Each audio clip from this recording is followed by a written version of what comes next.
A big mistake that a lot of executives make when they're starting out in their board career is they approach their super high profile contacts too early in the process before they've got the runs on the board.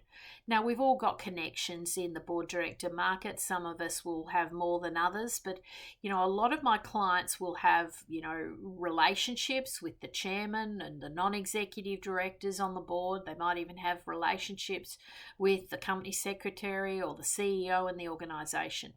And it's often a big mistake to, approach those really valuable connections before you've got runs on the board.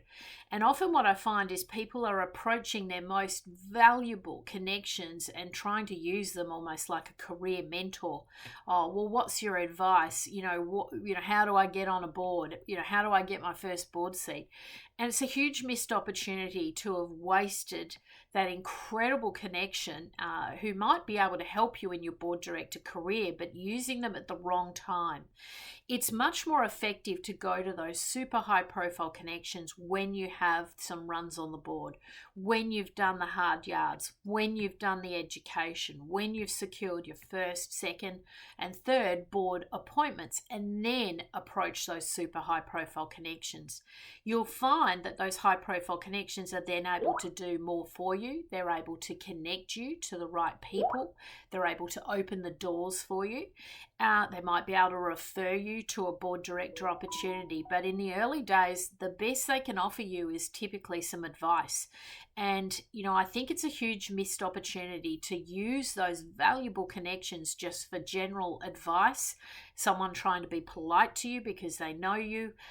Yes, they might afford you a coffee, but, a coffee meeting. But is that really helping you in your board director career to be told the basics, to be told you need to go and get some runs on the board, you need to go and do this course, you need to go and do this? This is the homework you should be doing as a board director. This is what you need to do in your own time. Don't waste your valuable connections on those sort of early stage conversations, trying to formulate your thoughts, trying to get some runs on the board. It's much better to keep your powder dry and approach those really valuable connections when you've got your act all together and you've got some great things to go and talk to that individual about. You've secured some board appointments. You've proved that you can secure board appointments and you can add value in the boardroom. That's the perfect time to go and talk to those really valuable high profile connections.